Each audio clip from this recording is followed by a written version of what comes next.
So with doing up the garage to make it into a workshop being a bit more expensive than I anticipated, I've got to find a way of getting all this into my house. Maybe jam some of it into the loft. I do not know, but there is a lot of it. There's something like 6 or 7 bays of racking here. I can't even remember.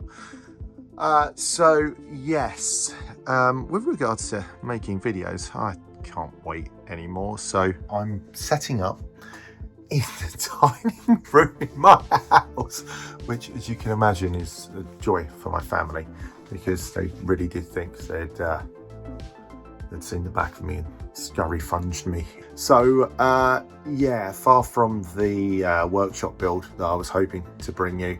It's going to be me showing you what I've done in the dining room. And there are a few bits that I've got to get working. The first thing I've got to get working is a 3D printer. I managed to kick to death by accident, taking it out here. So without further ado, let's go to the dining room. Boop. Mark fixes stuff. I'm not as young as I once was, which is obvious because that's how time works. But if you're like me, the eyesight isn't as good as it was in the past. If you've ever spent hours soldering something the size of a grain of rice, you don't have to. PCBWay can solder all those components for you and get it back to you. You can either have everything done or just the tiny stuff. PCBWay.com, get over there and order something up. Thanks to PCBWay for supporting this video. And here we are. Now it's a bit of a squash and a squeeze compared to where we were before. In fact, this camera angle makes everything look a bit bigger.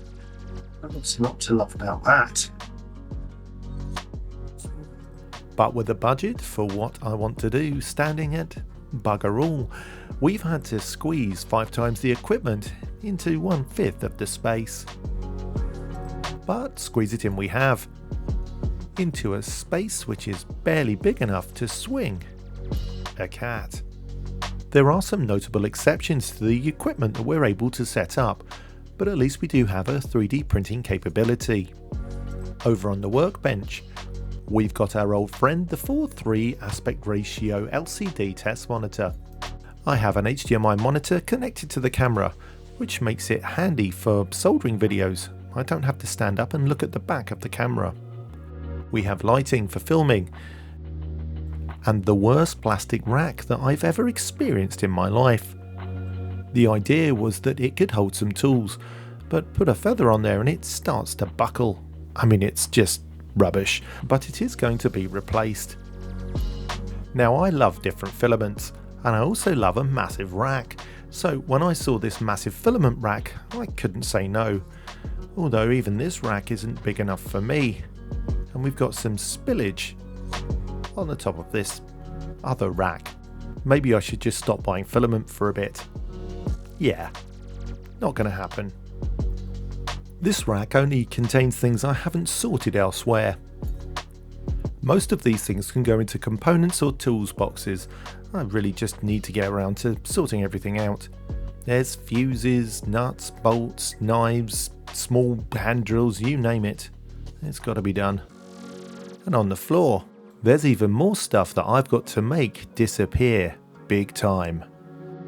There's so much stuff that I can't even imagine where I'm going to put it. Loft space is really quite small here, and we do have a garage, but it's very damp, and I'll come back to that later. The eagle-eyed amongst you will have spotted the Sam Coupe that's nestling on top of the other piece of racking. That's a project that I'm working on, so I've just popped it up there whilst we're filming. We also have some boxes of bits and bobs that I'm hoping to bring to you in other videos.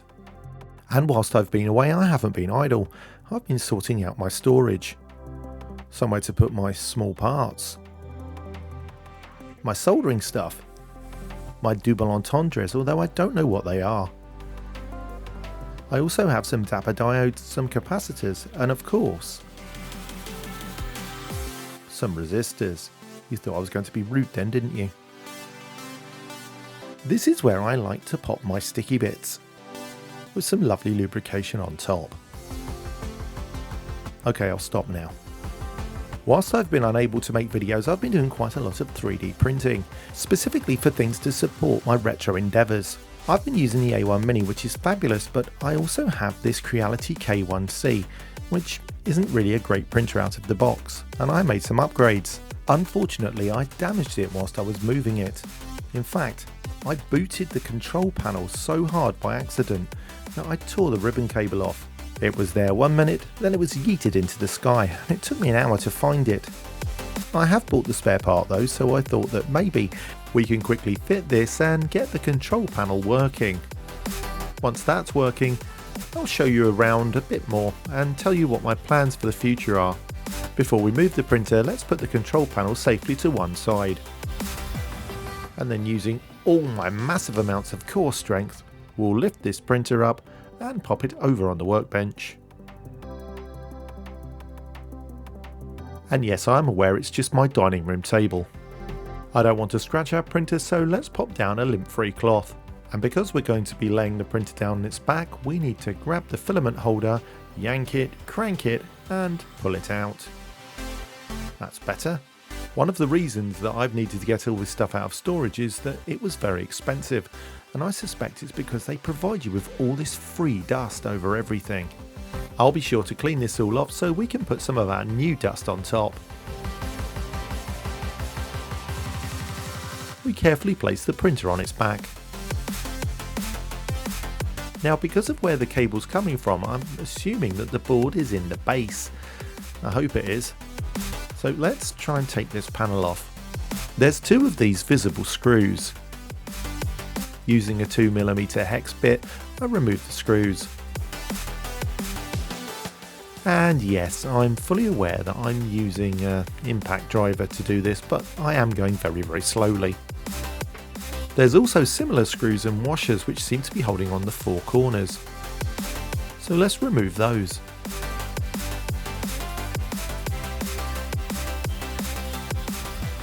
Nice and gently does it.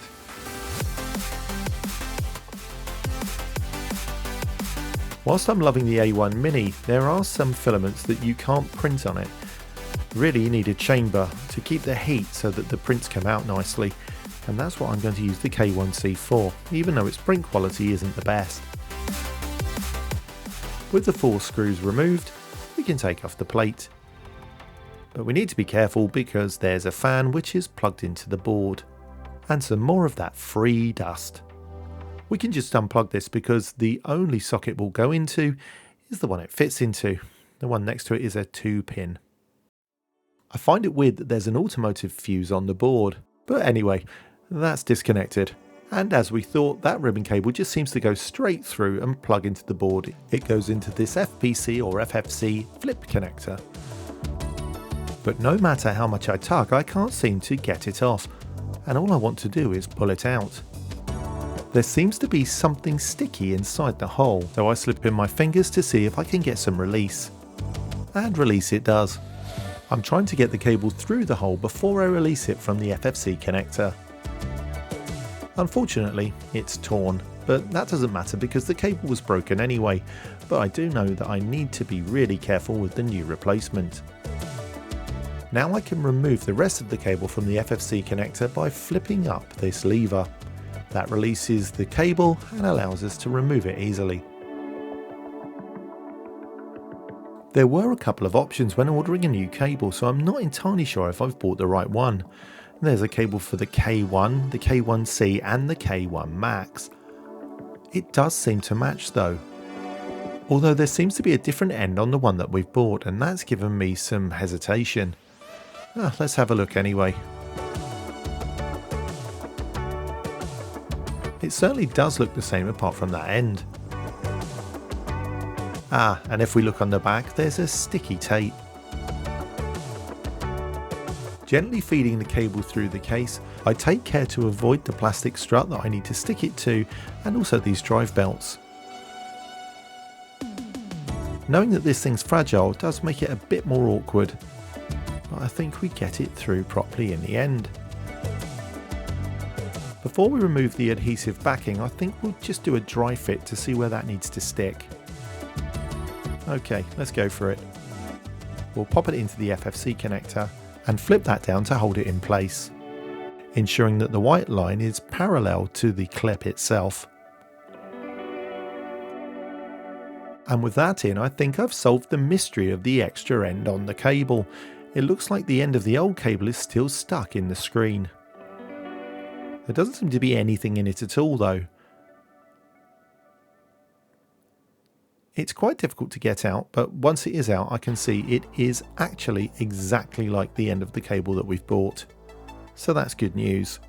Although I don't think it's any use to anybody now. I've also noticed that there's a bit of damage to the control panel. One of the retention tabs has snapped off, no doubt when I toe punted it across the storage unit. Hopefully there's enough tab left that when we pop it on it won't fall off. Otherwise I'll use a bit of glue. Or Smurf poo. That went in quite easily. That's suspicious. Let's just dry fit this to see if it will stick on before we go any further.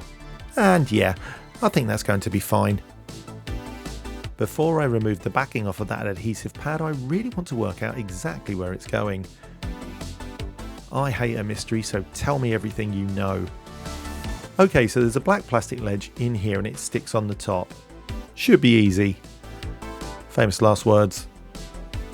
I'm using my ceramic tweezers here because they don't really stick to sticky things. Unfortunately, they can't pick up the backing paper either, and it's disappeared somewhere inside the machine. Hopefully that will turn up soon.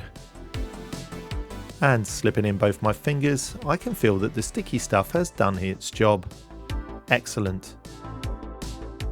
We've even found the backing paper. Time to test. Hopefully this will light up. If it does, it's winner winner, chicken dinner, or winner winner, aubergine dinner if you're a vegetarian or vegan. And hooray, that was a really easy fix. Excellent. After a while the printer boots up and shows us the nozzle temperature. Creality actually sent me this machine for review and then it summarily killed itself. I sent them some requests for support, but they pretty much aired me. After a month of being ignored, I replaced the hot end with a third-party offering. And I've never looked back, it's actually much better. There's a bit more of that free dust all over the base plate, so I think I'm going to clean this off. This electric air duster is really useful. It's expensive, but I don't buy compressed air anymore, and also it doesn't squirt liquid if you invert a can. So yeah, I do recommend this, but again, it's not cheap. That's so much better. Remembering to replace the fan, because I was pretty sure I would forget, we put the base back on. Please don't moan at me for using a DeWalt impact driver, even if it does get stuck in the screw heads. Cheap bits. And my bits are super cheap.